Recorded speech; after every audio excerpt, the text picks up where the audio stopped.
Hai, hari ini aku ingin membaca bab kelima yang bertajuk Kinan Pingsan pada novel Ku Balas Sakit Hatiku. Kalian bisa membaca novel ini di Story On. Untuk lebih cerita menarik, jangan lupa di subscribe ya guys. Mas, nanti setelah melahirkan, aku pengen buka butik deh. Boleh ya? Lola, nanti anak kita bagaimana? Ya, kita pakai jasa babysitter dong. Aku gak mau kalau harus menyusui, nanti jadi kendur, kita pakai sufur aja. Jangan dong, sayang. Kan kasihan, nanti ajalah buka butiknya. Kalau anak kita sudah agak besar. Gak mau, aku pasti bosen kalau di rumah terus. Rachel mulai merajuk. Dipikirin nanti lagi aja ya. Ya udah deh. Terus rencana perceraian kamu semakin bagaimana? Akunya jadi istri sah kamu, bukan istri siri seperti ini. Sabar dulu ya, sayang. Secepatnya akan aku proses. Kok tenang saja. Benarannya jangan bohong. Enggak lah, mana berani aku bohongi istriku yang cantik ini. Rayu Akbar sambil menowel dagu istrinya. Mas, pas kita nikah resmi, aku pengen kita adakan pesta yang mewah. Kita sewa gedung, terus ngundang artis, terus pakai jasa IO yang dipakai Lesa itu. Aku suka sama konsepnya kemarin. Apapun yang kamu mau, sayang. Aku mau tema negeri dongeng. Ntar aku jadi princess, kamu jadi pangeran berkuda putihnya. Pasti bagus banget. Rachel mulai menghayal. Mendengar itu, Akbar tertawa. Kok ketawa sih? Lucu ya? Enggak, yang lucu itu kamu. Belum apa-apa sudah bayangin yang macam-macam. Biarin, ini kan pernikahan pertama aku. Jadi aku mau semua orang melihat dan terkagum-kagum sama aku. Iya deh, ya suka-suka kamu lah. Kok gitu sih jawabnya? Mas gak suka ya? Suka kok. Mas sih, terserah kamu saja. Kalau kamu mau apa juga pasti Mas kabulin. Terima kasih sayang, ujar Rachel sambil memeluk suaminya erat. Mereka terus bercengkerama sambil menikmati cemilan. Tanpa terasa, hari sudah siang. Akbar harus segera berangkat menemui Pak Wisnu. Yang, aku keluar dulu ya. Ada janji tadi sama Pak Wisnu. Oke sayang, hati-hati. Siap, jauh Akbar lalu mengecup kening istrinya. Setelah bersiap, Akbar segera meluncur ke restoran tempat janji bertemu dengan Pak Wisnu. Sesampai di sana ternyata Pak Wisnu sudah menunggu. Selamat siang Pak Wisnu. Selamat siang Pak Akbar. Mereka saling berjabat tangan.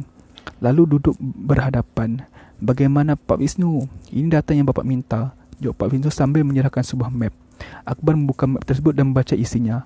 Apa kita bisa bertemu dengan mereka? Tanya Akbar. Saya sudah menghubungi kantor mereka dan membuat janji temu. Menurut sekretarisnya, mereka baru bisa menemui minggu depan. Minggu depan? Itu terlalu lama. Saya mau besok atau lusa kita bertemu mereka. Mereka sedang menangani kasus, jadi sulit untuk ditemui. Pak Wisnu memberi penjelasan. Kalau kita tidak menemui melalui kantor, kita bisa secara pribadi, di tempat karaoke, diskotik, atau di manalah. Dia ini hanya anak muda kemarin sore, pasti masih suka dengan dunia malam. Sayangnya, track record Pak Nizam bersih. Meski lulusan luar negeri, dia tidak menyukai dunia malam dan alkohol. Sepertinya dia juga sulit disuap. Akbar tersenyum mengejek. Mustahil ada orang yang menolak jika diberi uang banyak. Sudahlah, kamu cari-cari cara-cara agar aku bisa bertemu dengan dia. Selebihnya biar aku yang urus. Akbar memberi keputusan. Baik Pak, jawab Pak Wisnu. Bagaimana dengan Kinan? Tanya Akbar lagi. Bu Kinan kemarin mengadakan rapat dan sudah menerima laporan daripada semua divisi dalam 3 bulan terakhir. Sepertinya beliau sedang sakit karena kelelahan. Saya perhatikan beliau terlihat pucat. Apa Bapak tidak ingin menjenguknya? Buat apa? Dia bukan siapa-siapa lagi. Saya sudah menjatuhkan talak padanya. Pak Wisnu mengangguk-angguk. Kalau saran saya, sebaiknya Pak Akbar balik baik-baik dulu sama Bu Kinan. Takutnya ada hal yang di luar prediksi kita. Sudahlah Pak Wisnu, ini hanya ketakutan saja. Semua akan beres, saya janji. Sudah, saya mau pulang. Cepat urus janji temu saya dengan si Nizam tu. Baik Pak. Tok, tok, tok. Pintu ruangan Kinan diketuk. Masuk, teriaknya. Anissa melangkah masuk. Maaf Bu Kinan, Pak Nizam ingin bertemu. Iya, suruh beliau masuk. Baik Bu. Anissa kembali keluar dan memanggil Pak Nizam. Selamat siang Bu Kinan. Selamat siang Pak Nizam. Silakan duduk. Terima kasih Bu. Bagaimana hasilnya Pak? Tanya Kinan. Dari laporan awal, seperti prediksi Bu Kinan, memang ada kecurangan di sana dan nominalnya pun tidak sedikit. Lalu langkah selanjutnya apa?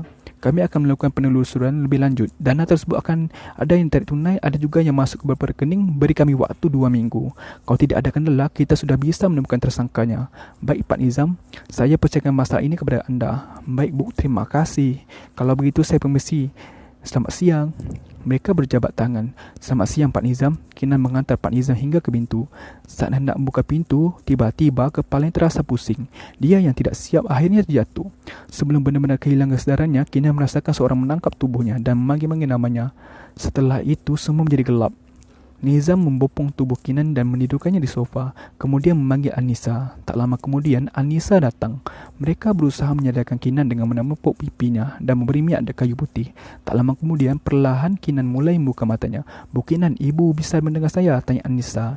Kinan mencoba bangkit. Jangan bangun dulu, Anda masih lemas, ujar Nizam. Kinan menoleh, dia melihat masih ada bapak Nizam di sana. Aku kenapa, Nis? Tanya Kinan. Tadi ibu pingsan, untungnya ada Pak Nizam yang nolongin. Anissa memberi penjelasan.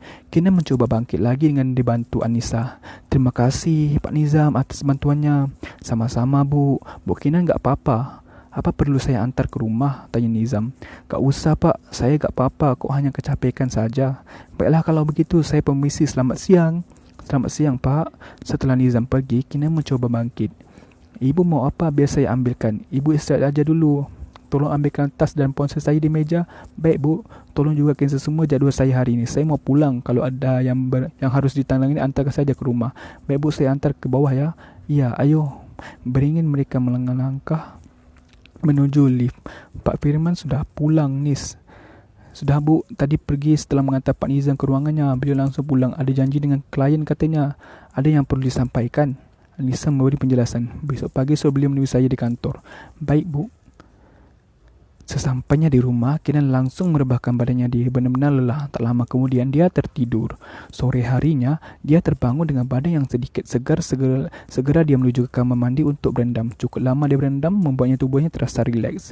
Setelah merasa cukup, dia segera keluar di sore hari begini. Ia ingin menikmati secangkir teh sembari duduk di gazebo dekat kolam renang. Rasanya pasti menyenangkan.